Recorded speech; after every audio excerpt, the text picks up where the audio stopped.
আগের শ্লোকে যে বুদ্ধির আশ্রয়ের কথা বলা হয়েছে, এখন পরের শ্লোকে সেই বুদ্ধির আশ্রয়ের ফল বলা হয়েছে। এটি গীতার 2য় অধ্যায়ের 50তম শ্লোক। ওং শ্রী পরমাত্মনে নমঃ।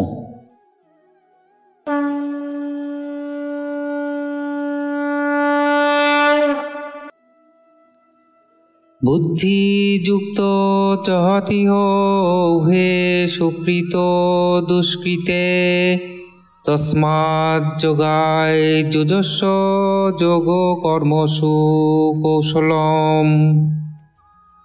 সমবুদ্ধি সম্পন্ন ব্যক্তি ইহলোকে জীবিত অবস্থাতেই পাপ ও পুণ্য পরিত্যাগ করে। সুতরাং তুমি এই যোগ লাভে সচেষ্ট হও, কারণ যোগ প্রাপ্ত করাই হল কর্মে কুশলতা। সমতাযুক্ত ব্যক্তি ইহজীবনেই পাপ পুণ্য পরিত্যাগ করে, অর্থাৎ তাকে আর পাপ পুণ্য স্পর্শ করে না, সে এগুলি থেকে রহিত হয়ে যায়। যেমন জগতে পাপ পুণ্য হয়ে চলেছে, কিন্তু সর্বব্যাপী যে পরমাত্মা তার কোনো পাপ বা পুণ্য হয় না, তেমনি যিনি সমতায় নিরন্তর স্থিত থাকেন তারও পাপ বা পুণ্য হয় না। সমতা এমন এক বিদ্যা যার দ্বারা মানুষ জগৎ থেকেও জগৎ সংসার থেকে নির্লিপ্ত থাকতে সক্ষম হয়। পদ্মপত্র যেমন জলে জন্মায় এবং জলেই থাকে, তবু তা জললিপ্ত হয় না, তেমনি সমতাযুক্ত ব্যক্তি সংসার থেকে নির্লিপ্ত থাকে। পাপ বা পুণ্য তাকে আর স্পর্শ করে না, অর্থাৎ সে পাপ পুণ্য থেকে অসঙ্গ হয়ে যায়। প্রকৃতপক্ষে স্বয়ং তো পাপ পুণ্য রহিত, শুধুমাত্র অসৎ পদার্থ শরীরাদির সঙ্গে সম্পর্ক স্থাপন করার জন্যই পাপ ও পুণ্যের স্পর্শ ঘটে। যদি সে স্বয়ং এই অসৎ পদার্থগুলির সঙ্গে সম্পর্ক স্থাপন না করে, তবে পাপ বা পুণ্য তাকে স্পর্শ করে না, সে স্বচ্ছ আকাশের মতো নির্মল থাকে। অতএব তুমি যোগের জন্য সচেষ্ট হও, অর্থাৎ সমতায় নিরন্তর স্থিত হও। বাস্তবে সমতাই হলো তোমার স্বরূপ। তুমি সর্বদাই সমতায় থাকো, কিন্তু রাগ দেশাদির কারণে তুমি এই সমতা অনুভব করতে পারো না। তুমি যদি সর্বসময় সমতায় স্থিত না থাকো, তবে সুখ বা দুঃখের অনুভূতি তুমি কিভাবে অনুভব করো? এই সুখ বা দুঃখকে তুমি আলাদাভাবে জানো, কেননা এই দুটি পৃথক। এই দুটিকে যখন তুমি বুঝতে পারো, তাহলে এগুলির আসা বা যাওয়ার কালে তুমি সর্বদা সমরূপেই থাকো। এই সমতাকে তুমি অনুভব করো। কর্মে যোগী কৌশল, অর্থাৎ কর্মের সিদ্ধি বা অসিদ্ধিতে অথবা ওই কর্মফলের প্রাপ্তি বা অপ্রাপ্তিতে সম থাকাই হল কর্মের কৌশল। উৎপত্তি ও বিনাশশীল কর্মে যোগ ছাড়া আর কোনো গুরুত্বপূর্ণ বিষয় নেই। এই পত্রিতে ভগবান যোগের পরিভাষা বলেননি, বরং যোগের মহিমা কি তাই জানিয়েছেন। পদটির অর্থ যদি ধরা যায় এই যে কর্মে কুশলতাই হচ্ছে যোগ, তবে তাতে আপত্তি কিসের? যদি এরূপ অর্থ করা হয়, তাহলে যে অত্যন্ত কুশলতার সঙ্গে ও সাবধানতার সঙ্গে চুরি করে, তার এই চৌর্যবৃত্তিরূপ কর্মযোগ হিসাবে ধার্য হবে। সুতরাং এরূপ অর্থ করা ঠিক নয়। কেউ বলতে পারেন যে আমরা বিহিত কর্মগুলি কুশলতাপূর্বক করাকেই যোগ বলে মনে করি, কিন্তু এরূপ মনে করলে মানুষ কুশলতাপূর্বক বিভিন্ন কর্মের ফলে আবদ্ধ হবে, ফলে তার সমতায় স্থিতি থাকবে না। সুতরাং এই স্থানে কর্মে যোগী কৌশল এরূপ অর্থ করাই উচিত, কারণ কর্ম করার সময়ও যার অন্তঃকরণে সমবোধ থাকে, কর্ম বা কর্মফল তাকে আবদ্ধ করতে পারে না। সেই জন্য উৎপত্তি ও বিনাশশীল কর্মগুলি করার সময় সমবোধে থাকাই কুশলতা, বুদ্ধিমত্তার পরিচয়। দ্বিতীয়ত, আগের দুটি শ্লোকে এবং এই শ্লোকের পূর্বার্ধেও যোগেরই অর্থাৎ সমতার প্রসঙ্গ রয়েছে, কুশলতার প্রসঙ্গ নয়। সেই জন্য কর্মে যোগী কুশলতা এই অর্থ গ্রহণ করাই প্রসঙ্গ অনুযায়ী ঠিক। এখানে পরিশিষ্ট ভাব হলো যে এই শ্লোকে উদ্ধৃত যোগ কর্মসু কৌশলম পদটি আলোচনা করলে দুটি অর্থ পাওয়া যায়। কর্মসু কৌশলং যোগ অর্থাৎ কর্মে কৌশলই হল যোগ। দ্বিতীয় কর্মসু যোগ কৌশলম অর্থাৎ কর্মে যোগই হল কৌশল। যদি প্রথম অর্থটি ধরা হয় অর্থাৎ কর্মে কৌশলই হল যোগ, তাহলে যারা অত্যন্ত কৌশলে সতর্কতার সঙ্গে জোচ্চুরি করে তাদের কর্মগুলিও যোগ নামে অভিহিত হবে, কিন্তু তা মনে করা উচিত নয়। আর এখানে নিষিদ্ধ কর্ম নিয়েও আলোচনা করা হয়নি। এখানে যদি শুভ কর্মগুলি কৌশলপূর্বক করাকে যোগ বলে মনে করা হয়, তাহলে মানুষ কৌশলে করা সমস্ত শুভ কর্মেরই ফলে আবদ্ধ হয়ে পড়ে।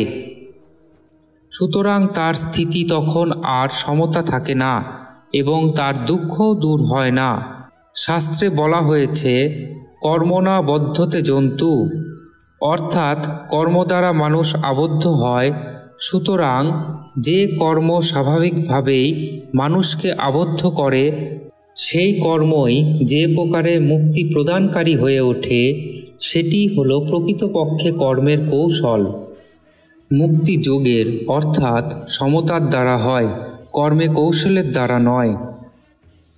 যোগের আদি এবং অন্ত নেই, কিন্তু কর্ম যত মহানই হোক তার আরম্ভ এবং শেষ আছে, আর তার ফলেও সংযোগ ও বিয়োগ হয়।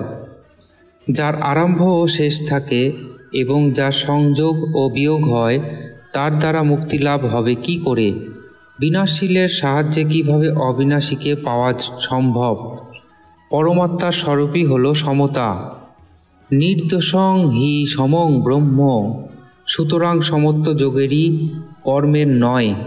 যদি প্রথম অর্থটি ঠিক বলে মনে করা হয় তাহলে কৌশলের মধ্যেই সমতা, নিষ্কাম ভাবকে ধরতে হবে। যদি কর্মে কৌশলী যোগ হয় তাহলে সেই কৌশলটি কি? এর উত্তর হল যোগী অর্থাৎ সমতাই কৌশল। এরূপ অবস্থায় কর্মে যোগী যে কৌশল, এই সোজা অর্থটি কেন ধরা হবে না? যোগ শব্দ ব্যবহার করা হয়েছে, তখন দ্বিতীয়বার কৌশলের অর্থ যোগ ধরার প্রয়োজন নেই। প্রকরণ নিয়ে যদি আলোচনা করা যায় তবে দেখা যায় যে যোগ অর্থাৎ সমতা নিয়েই প্রকরণটি চলছে, কর্মের কৌশল নিয়ে নয়। ভগবান সমত্বং যোগ উচ্চতে বলে যোগের পরিভাষাও জানিয়ে দিয়েছেন। সুতরাং এই প্রকরণে যোগী বিধেয়, কর্মে কৌশল বিধেয় নয়। যোগী কর্মের কৌশল, অর্থাৎ কর্ম করার সময় হৃদয়ে যেন সমতা থাকে, রাগ আসক্তি দেশ না থাকে, এটি হলো কর্মের কৌশল। তাই যোগ কর্মসু কৌশলম, এই কথা যোগের পরিভাষা নয়, এ হলো যোগের মহিমা। এই 50তম শ্লোকের পূর্বার্ধে ভগবান বলেছেন যে সমতাযুক্ত ব্যক্তি পুণ্য এবং পাপ উভয়ই রহিত হন। মানুষ যদি পাপ ও পুণ্য উভয় রহিত হয় তাহলে কৌশলের সঙ্গে কোন কর্ম করবে? সুতরাং পুণ্য ও পাপ রহিত হওয়ার অর্থ এই নয় যে ওই ব্যক্তি কোনো ক্রিয়া করে না, কেননা কোনো ব্যক্তি ক্রিয়া অর্থাৎ কর্ম না করে এক মুহূর্ত থাকতে পারে না। তাই এখানে পাপ পুণ্য রহিত হওয়ার অর্থ হল তার ফল থেকে মুক্ত হওয়া। পরে 51তম শ্লোকেও ভগবান ফলং তক্তা পদটিতে ফলত্যাগের কথাই বলেছেন। গীতায় কুশল শব্দটি প্রয়োগ অষ্টাদশ অধ্যায়ের 10ম শ্লোকেও হয়েছে।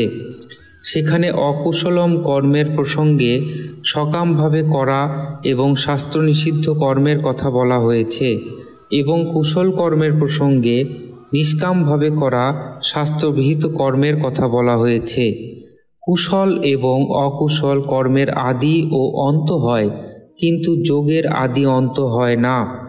রাগ ও দেশ বন্ধনের কারণ কুশল অকুশল কর্ম নয়।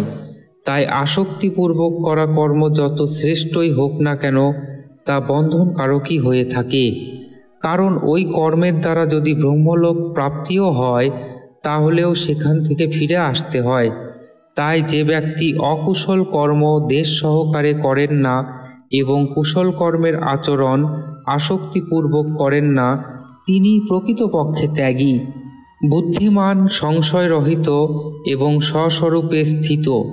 উপরিক্ত আলোচনায় প্রমাণিত হয় যে যোগ কর্মসু কৌশলম পদটির অর্থ হল কর্মে যোগই কৌশল। এটি মেনে নিতে হবে। ভগবানও যোগে স্থিত হয়ে কর্ম করার নির্দেশ দিয়েছেন, যোগস্থ কুরু কর্মাণি।